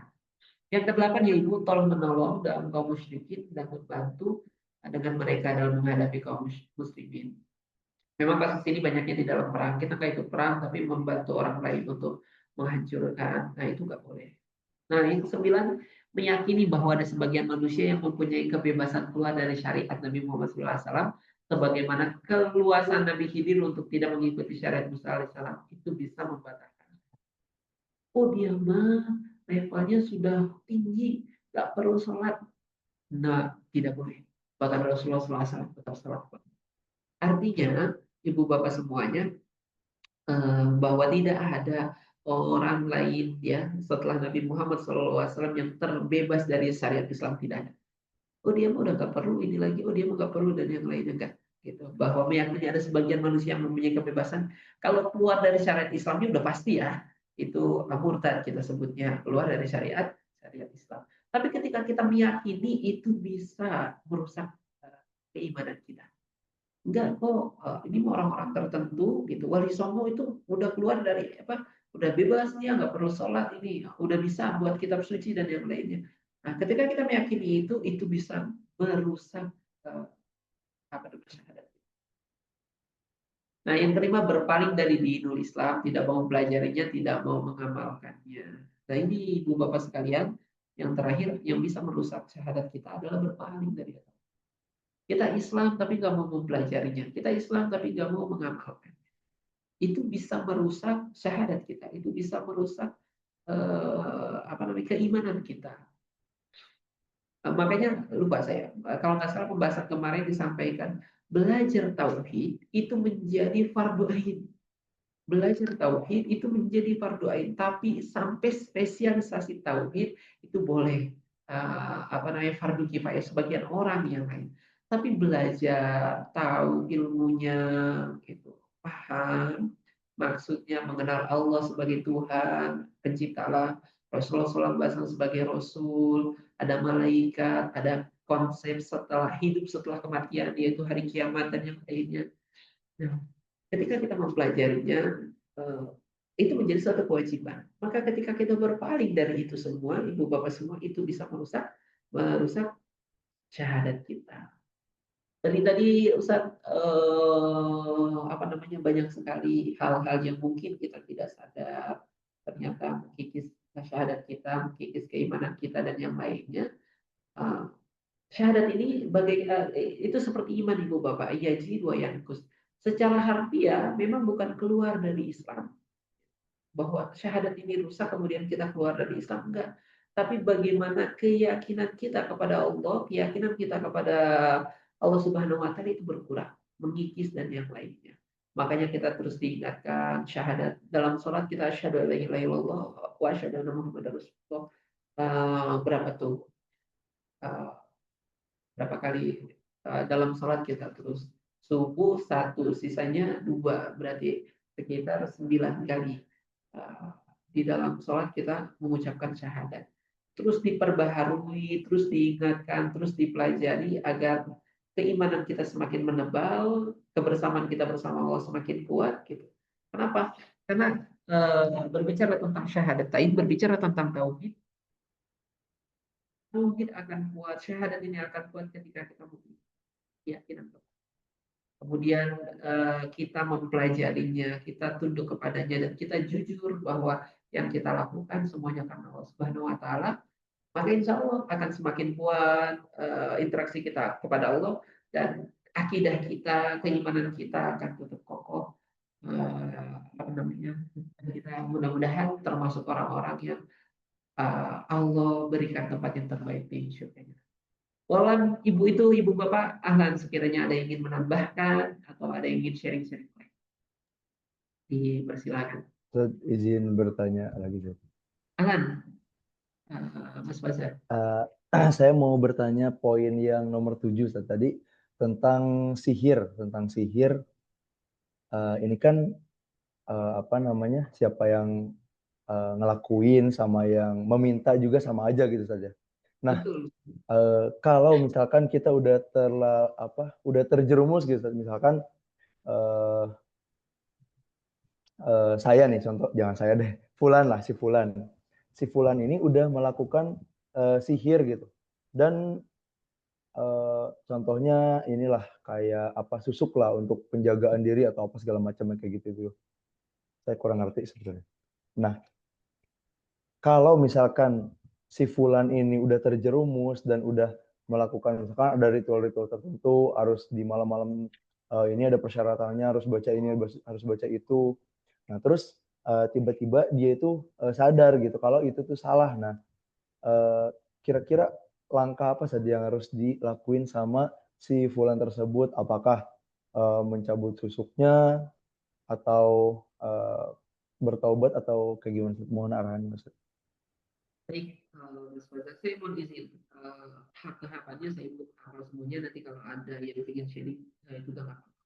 Tapi yang pertama Mas Faza yang harus secara konseptual yang harus kita pahami bahwa Allah Maha Pengampun, Allah Maha Penerima Taubat seorang hambanya gimana pun. Masih ingat ya ibu bapak kisah seorang mohon maaf PSK pelacur yang di dalam sehariannya dia apa namanya berbuat maksiat, kemudian dia ternyata masuk surga gara-gara memberi minum seekor anjing. Bukan masalah ngasih minum seekor anjing, dia bisa jadi perjuangan dia untuk memberi minumnya, pertaubatannya sangat luar biasa. Ada juga yang membunuh 99 orang, kemudian dia bertanya kepada yang ke-100, seorang ahli ilmu, ketika dibilang, enggak, kamu terlalu banyak dosanya, nggak bakal masuk surga. Dibunuhlah hingga menjadi 100 orang, kemudian dikasih tahu kalau ingin bertobat, silakan pergi ke Ustadz sana yang ada di Sumatera. Ternyata dia jalan, belum bertobat, baru mau tobat saja, di tengah jalan ternyata meninggal. Bahkan di dalam suatu ceritanya malaikat berdebat, ini masuk surga apa enggak?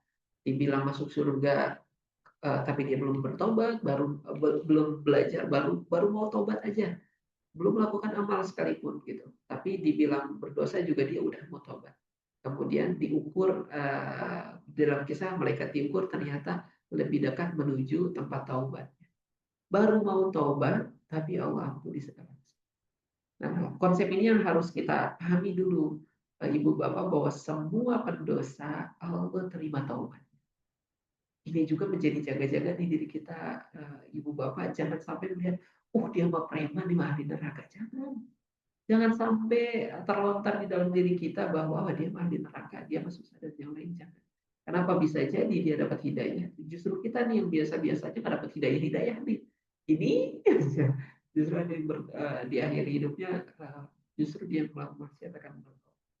Kemudian yang kedua, Faza, tentu ketika kita tahu semua orang pasti diampuni kecuali musyrik ya, kecuali menduakan Allah Subhanahu wa taala. Apa namanya? Yang pertama tentu dia harus taubat dan suka. Bertobat apa namanya? Taubat dan nasuha itu artinya taubat yang benar-benar taubat. Di dalam apa namanya? Di dalam konsep Islam ini ada bagaimana kita bisa merasakan manisnya iman. Yang pertama mencintai Allah dan Rasulnya, yang kedua mencintai yang lainnya karena Allah dan Rasulnya, yang ketiga benci untuk melakukan kemaksiatan, apa namanya, untuk melakukan apa, dia benci melakukan apa tuh istilahnya, melakukan kemaksiatan yang belum pernah dia lakukan. Jadi dia benci untuk melakukan kemaksiatan lagi. Jadi taubatan nasuha itu artinya dia taubat dan tidak mau mengulanginya lagi. Nah, kemudian yang selanjutnya bagaimana disusuknya? Kalau bisa dikeluarkan. Atau peletnya kalau bisa diindikan. Termasuk kayak mohon maaf Ibu Bapak semuanya punya pendapat, tapi ada satu ini mengatakan tato. Ketika dia sudah ditato bagaimana saat dihapus? Enggak, kalau bisa dihapus, tapi kalau ternyata nggak bisa, dalam tanda kutip, bisa membuat dia sakit yang berkepanjangan atau membuat dia ini nggak apa-apa. Nah, apa namanya, tetap didikan, yang penting dia taubat nasuha dan tidak mengulangnya lagi.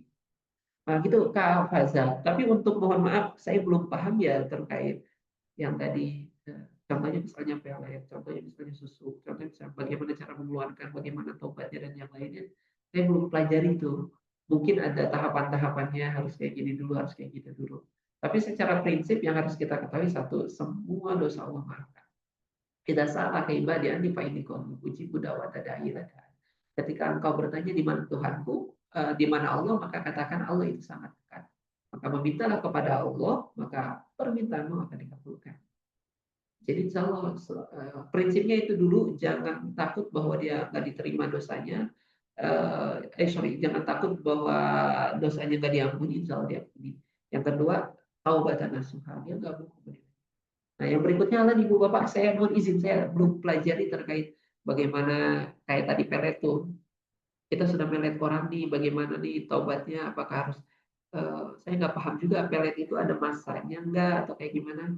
Mungkin ada yang punya pengalaman boleh sharing-sharing berbicara tentang pelet dan yang lainnya.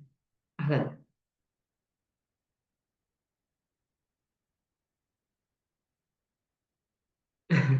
Ada gitu.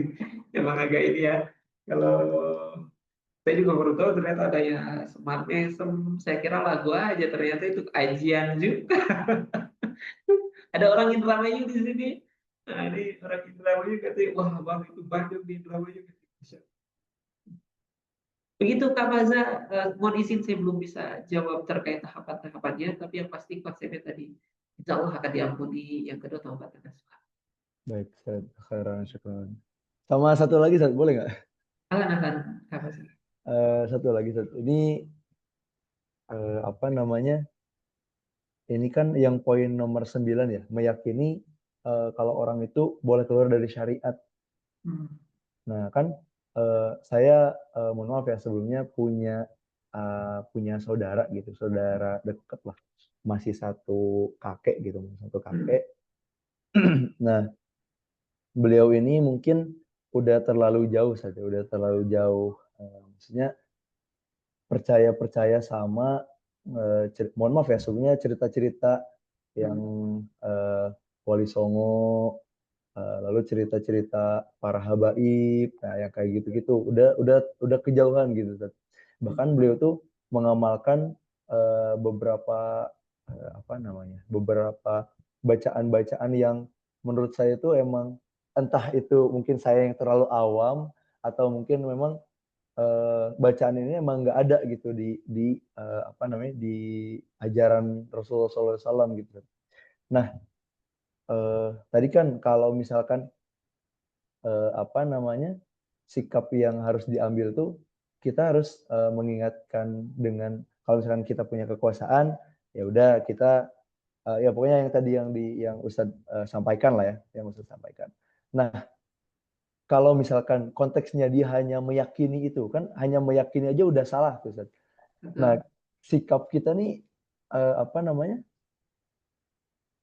sama seperti tadi atau ada sikap lain mungkin yang bisa kita lakukan sama saudara saya tadi gitu. Itu sih arahannya. Ya, ya kebayang ya, karena ada beberapa. Tapi saya setuju dengan bahasa Kak Faza tadi. Eh, Bisa jadi ada beberapa ilmu yang kita nggak selesai. Karena gini, Ibu Bapak, memang ada satu, nanti kita pelajari Islam semakin dalam itu, salah satunya adalah kita ini harus punya wirid harian. Nah, bacaan harian mungkin kalau ada sebagian orang mengamalkan zikir pagi dan petang gitu. Ada juga ada juga yang mengamalkan sebelum tidur baca surat ini akan mendapatkan keberkahan. Ada juga yang mengamalkan ini gitu. Tapi memang saya pernah dengar bahwa hadisnya adalah kita harus punya bahasanya gacoan lah kalau bahasa orang sekarang. Hal yang diamalkan, hal yang dirutinkan, hal yang didawamkan. Bahkan ada yang dia setiap hari membaca surat Al-Ikhlas, terus kenapa? Karena kecintaannya dia dengan surat Al-Ikhlas gitu. Ternyata mendapat keberkahan. Nah, itu satu hal yang setuju dengan bahasa Kafasa, bisa jadi kita nggak tahu nih ilmu yang lebih panjangnya lagi. Maksudnya saya ingin sampaikan kita nggak boleh menjudge dulu nih bahwa dia salahnya itu nggak boleh ini dulu kita harus susnuzon dulu lah gitu. Uh, Kemudian yang kedua, ini gimana saat kalau kalau ini membenarkan dan yang lainnya, ini memang saya pernah juga berhadapan yang seperti itu. Banyaknya fanatik, benar nggak Pak Faza? Oh Betul Ustaz, enggak nih, betul. dan yang lainnya, wah itu udah susah itu. Kalau kita ngomong dianggap salah terus sama dia. Oh ya, betul udah ini. Oh, itu udah memang agak susah. Tapi sekali lagi, tugas kita ini bukan memberi hidayah. Gitu. Kalaupun ternyata dia enggak ini, ibu bapak mohon maaf, kita Rasulullah itu manusia terbaik gitu. Dan yang lainnya, tapi Allah memberi gambaran amannya Rasulullah yang membela dakwah Rasulullah pun ketika dia bukan orang Islam, nggak bisa tuh diberi hidayah dan yang lainnya. Makanya tugas kita adalah hanya jalan saja rumah. hanya jalan saja, ikhtiar aja gitu. Jadi makanya semakin dia simpelnya kayak tadi deh berbicara tentang tauhid. Oh, kita tahu tauhid itu mengesahkan Allah, nggak boleh ada saingan. Kita berarti nggak boleh meyakini dokter ini menjadi dokter ini nggak boleh nih sembuh karena dokter, nggak boleh nih. Tapi jalan kita untuk sembuh karena Allah. Minimal ibu bapak kafaza itu minimal, oh ini konsep hidup yang harus saya jalani.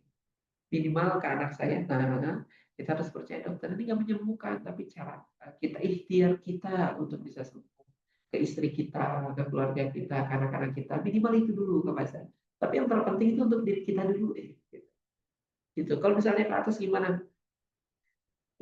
Yang tadi saya cerita ke ibu saya, kakek saya udah susah lah, itu udah lebih ya tadi istilahnya kalau udah mana. Tapi bukan berarti kita nggak mendoakan, doakan saja. Yang nggak boleh adalah kita berhenti. Yang nggak boleh nih. Oh benar juga ya, bisa jadi ya. Kita yang ikut, nah ini nggak boleh. Makanya eh, saya diajarkan sekali sama guru saya itu selalu disampaikan, lalu kalaupun kita nggak bisa, tapi minimal kita nggak boleh membenah. Dalam hati kita, ya Allah, saya sebenarnya nggak pikir kayak gini, tapi ya gimana lagi, apa namanya kondisinya nggak memungkinkan. Minimal itu, gitu. Ada keresahan di dalam hati kita dan tidak membenarkannya. Yang sekarang bisa diinikan sama kafaza aja, dijaga diri kafaza, dijaga istri kafaza, anak kafaza dan yang lainnya. Ya mudah-mudahan ada generasi-generasi selanjutnya yang mendoain neneknya, kakeknya dan yang lain. Ini ibu bapak makanya makanya konsep belajar Islam itu bukan untuk orang lain. Konsep belajar itu untuk diri kita dulu dan mudah-mudahan bisa ngajak orang lain. Gitu. Karena ya banyaklah ya.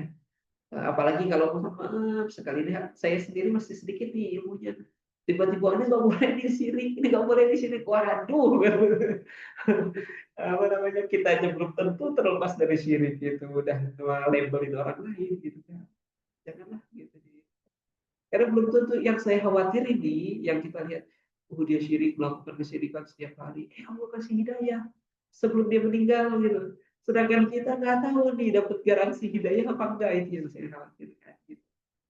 Ya, walau ibu bapak sekalian, mohon maaf kalau misalnya sekiranya banyak berat. Kita masih ada waktu nih sampai jam 5.40.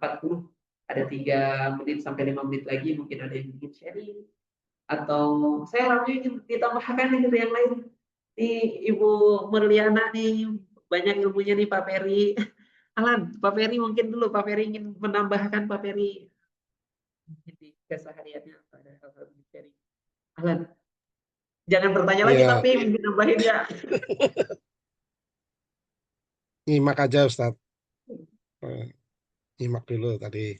Tadi yang disampaikan tentang masalah tauhid sebenarnya akan panjang nanti, tapi nyimak dulu aja karena sebenarnya ada bahasan bagus. Kita nggak melihat keluar dulu. Kalau kalau tadi Ustaz kan ke arah yang musik salah satunya masalah perang Palestina ya. Tapi saya melihat di lingkungan Muslim, karena di lingkungan Muslim juga kan banyak ya. Salah satunya misalnya LDII lah contohnya sederhana lah. Saya sebut nama LDII. Kenapa? Karena itu juga menarik Ustaz. Ketika kita ketemu dengan mereka, bertegur sapa, kemudian ya rapat surau dengan mereka, itu juga beda cerita gitu. Misalnya di tempat mereka atau mereka datang ke tempat kita. Nah, hal kayak gini apakah kita akan jadi musik ke kita? Karena kalau misalnya kita sholat di mereka, selesai sholat kita di apa namanya tepatnya dibersihin misalnya kan, ya kayak gitu-gitu itu jadi panjang kalau misalnya Jadi ini mungkin buat PR aja nantinya kalau misalnya kapan ada waktu lagi Ustaz, bisa di ini lagi. Makasih. Ya, Ya. betul betul memang berbicara tauhid ini dahsyat karena banyak sekali yang bersinggungan sekali tentang kita. Nah, Ibu Bapak, ini sebenarnya ada 5, cuma saya lupa. Nah, ini yang berikutnya kemarin yang PJ kelas kita siapa? Kak Gogik atau Pak ini yang muridnya? Mohon izin dibuat 5 kelompok, Ibu Bapak, dibuat 5 kelompok, Kak. Nah, 5 kelompok ini nanti apa yang dibahas? Yang dibahas ini adalah 5 poin, nanti ada satu lagi, saya lupa temanya apa. Mungkin bisa disebut dengan akhlak atau bisa disebut dengan adab. Nah, tema yang pertama adalah adab terhadap diri sendiri dan sesama muslim. Jadi nanti presentasi Ibu Bapak, kalau ada 31 dibagi 5 kan berarti satu kelompok 6 ya. Presentasi tentang adab terhadap diri sendiri. Bagaimana sih adabnya, kita seperti apa sih kita merawat diri sendiri, seperti apa dan yang lainnya. Kemudian yang kedua tentang sesama muslim. Nah, tentang sesama muslim ini seperti apa ini dan yang lainnya. Adab terhadap diri sendiri dan sesama muslim. Kemudian yang kedua, adab terhadap orang tua. Tadi Mbak Susan sudah spill tentang orang tua. Nah, coba nanti di dalam Al-Quran bagaimana sih kita ini tentang orang tua. Dia tentang keluarga nih. Karena di sini ada yang udah menikah, ibu, bapak. Nah, bagaimana sih sebenarnya seorang ibu? Bagaimana sih seseorang ayah? Nah, bagaimana sih sebenarnya kita itu ke orang tua? Oh tadi ya, kalau ada terhadap orang tua berarti kan posisi kita sebagai anak. Nah, kalau terhadap keluarga, bagaimana posisi kita sebagai orang tua? Nah, yang ketiga ini ada terhadap tetangga. Ada terhadap tetangga ini meskipun temanya tetangga, tapi banyak sekali yang dibahas tentang tetangga oleh Rasulullah. Tetangga itu 40 meter ke kanan, ke kiri. Bagaimana tetangga, bahkan apa namanya, ketika ada kesusahan seperti apa. Nah, itu berbaik bab tetangga sendiri. Yang keempat, ini adalah terhadap non-muslim. Nah, mungkin nanti yang tadi Pak Ferry disampaikan, mudah-mudahan ada nih tentang non-muslim ini. Uh, Meskipun yang tadi berbicara tentang Islam sendiri memang ada sendiri sih ya, tema pembahasannya. Cuman non-muslim seperti apa? Nggak kita, kalau misalnya dikasih makanan seperti apa? Kalau kita main kayak gimana? Kalau kita ngucapin selamat seperti apa? Dan yang lainnya, dan bisa. Dan satu lagi temanya saya lupa, satu lagi kemarin sudah. Nah, ini ada Kak Gogi kayak di sini. Tidak ada ya. Nanti Ada tolong Pak, ya. izin Pak. Oh iya, Kak Gogi kemarin PC-nya ya, atau kalau nggak salah bukan, PC-nya bukan. Boleh Pak kalau emang Faza atau gue gini Pak? Faza. PC-nya kemarin pas atau Gogi? Silakan dari Ustaz Amrul aja yang pilih. Saya Enggak, ikut-ikut enggak. aja. Maksudnya kemarin yang disepakati itu siapa? Faza Saya ya? kemarin iya, Ustaz. Oh ya udah. Faza aja. Jadi Faza minta tolong dibuatkan 5 kelompok di antara kita dibagi, kemudian temanya yang tadi nanti saya share. Jadi kita jam 4 sampai jam 6 ini, nanti 1 jam pertama presentasi terlebih dahulu, Ibu Bapak semuanya. Nah, kemudian 1 jam nanti berikutnya saya. Nah, kenapa ada presentasi ini? Mudah-mudahan capture-nya saya ingin sekali itu dari case sekitaran kita. Contohnya tadi Mbak Susan berbicara tentang daerah Malang. Nah, kita nanti Kak Faza dari Bandung. Nah, jadi case-nya itu akhirnya jadi bervariasi. Seperti itu, seperti itu. Itu Ibu Bapak sekalian ya untuk presentasinya. Pak, presentasinya mulai kapan? Presentasinya mulai 2 minggu lagi Kak Faza. Minggu depan soal kita akan video asinkron, minggu depan kita akan sinkron. Baik, baik. Paling nanti saya izin buatkan di ini aja saja di deskripsi ya. Ya, boleh. Untuk teknisnya sendiri nanti saya paling buat spinner, nama-namanya nanti saya masukin spinner. Barulah nanti saya buatkan di deskripsi. Ini Ikhwan sama Ahwat digabung atau dipisah? Digabung aja nggak apa-apa. Digabung aja. Baik, baik. Baik. Gitu Kak Ibu Bapak, alhamdulillah mungkin kecil. Mohon maaf apa namanya Pak Mutakin. Pak mungkin. Nah, nanti insyaallah diinfokan lagi. Jadi dibuat 5 kelompok dengan tema yang tadi dipresentasikan 2 pekan lagi. Jadi yang tema 1 presentasinya setiap 2 pekan sekali 1 ya Kak Faza gitu. Jadi nggak langsung semuanya presentasi. Tema 1, tema 1, tema 1, tema 1. Setelah nanti coba komunikasi lanjut di grup, mudah-mudahan nanti bisa di. Baik Ibu Bapak, mungkin itu untuk pertemuan kita hari ini. Ada sebagian yang sudah mulai masuk kadang, ada juga yang persiapkan. Salam, mohon maaf kalau ternyata masih banyak kekurangan yang saya sampaikan. Ikhtiarnya adalah sedikit berbagi saja. Mudah-mudahan ada sedikit ilmu yang bisa dibawa, yang mudah-mudahan juga ada kebaikan dari minggu ke minggunya, dari pelajaran yang kita dapat. Walau itu saja, mari kita sempurnakan pertemuan. Mari kita tutup pertemuan ini dengan hamdalah dan doa. Alhamdulillahirabbil alamin. Subhanakallahumma wa bihamdika asyhadu an la ilaha illa anta astaghfiruka wa atubu ilaik. Disempurnakan dengan surat Al-Asr. Bismillahirrahmanirrahim. Wal asri innal insana lafi khusrin illa alladziina aamanu wa 'amilus shalihati wa Terima kasih, itu dari saya. Kita foto bersama dulu deh sebelum ditutup bagi yang memungkinkan untuk dibuka, Sekali, bagi yang tidak memungkinkan juga. Baik, saya izin dihitung sampai 3. 1, 2, 3. Sekali lagi 1, 2, 3. Baik, terima kasih Ibu Bapak. Assalamualaikum warahmatullahi wabarakatuh. Waalaikumsalam Waalaikumsalam warahmatullahi warahmatullahi wabarakatuh. wabarakatuh. Mohon Salam, izin. Ustaz. Ustaz.